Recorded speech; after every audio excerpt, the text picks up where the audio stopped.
When you're studying sources from the past, it's important to keep in mind their historical context.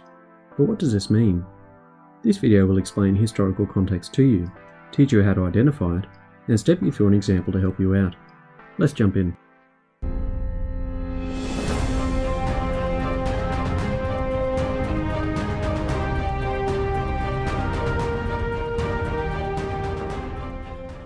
Welcome back to another History Skills video. Today we're looking at how to analyse a source's context. Historical context is one of the 6 analysis skills you'll need to develop when studying history. The others are information, origin, perspective, audience, and motive. I've made videos on each of these other skills which you can find in the description section below. In this video, we'll only be exploring source context. So what is historical context? Historical context is the awareness that the people who created historical sources were living at a time which may have held opinions and beliefs that are very different to what we consider to be normal by today's standards. For example, when reading an ancient Roman letter, they might talk openly about owning people as slaves. We would be worried if somebody talked like that today, but we need to keep in mind that Roman society was very different to our own. Identifying historical context allows us to demonstrate the skill of historical empathy, which is the ability to understand the different attitudes from the past without judging them by modern standards. So how do you determine a source's context? There are 4 steps to identifying a source's historical context. The first thing you need to know in order to contextualise a historical source is when the source was made. Ensure that you are as precise as possible when identifying the date of creation.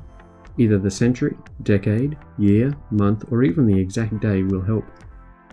Secondly, once you know when it was created, you need to discover where it was created. For example, if a soldier wrote a letter in a camp before a battle, or a convict wrote a letter in a ship while in transit, or a newspaper printed a news report in a particular country town, this information can become important to knowing the context of a source. Thirdly, once you know when it was created, you need to discover what significant event occurred at that time.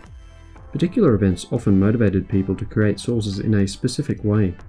The creator may have specifically mentioned certain people or events, or used certain language because of something which had occurred recently. You're not meant to know this information automatically, by the way, and often background research will be helpful in discovering any events that matter. And remember, you only care about events that directly influence the creation of the source, not other events that occurred elsewhere in the world which are irrelevant.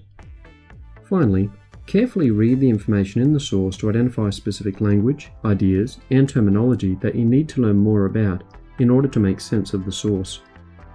And always remember, people in the past lived very differently to us, and they may describe things in very different ways. Therefore, they will say things that could be offensive to us today. Again, some background research might be required to understand any words with which you are unfamiliar. Once you have completed these 4 steps, you'll have a better idea of the context around the creation of a particular historical source.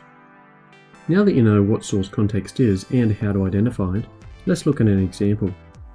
For our example, we will look at a speech given by US President Franklin D. Roosevelt. In it, he said, "Always will we remember the character of the onslaught against us. No matter how long it may take us to overcome this premeditated invasion, the American people in their righteous might will win through to absolute victory." In order to understand what the source is saying and why it used the words onslaught against us and America's righteous might, we need to understand the source's context. So let's work through our 4 steps.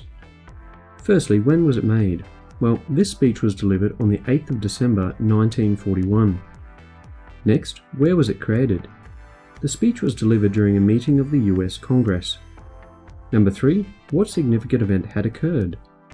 Some background research tells us that the day before, on the 7th of December 1941, Japan had launched a surprise attack on America at Pearl Harbor, which brought the US into World War II. And finally, what specific language is used? Now, the words which confused us before make more sense. The onslaught and America's righteous might in the context of an unprovoked military attack are completely understandable. Now you have a better understanding of what source context is. I hope that you feel more confident in your studies. If you need further explanations, examples, and advice, head over to historyskills.com, and I'll see you next time.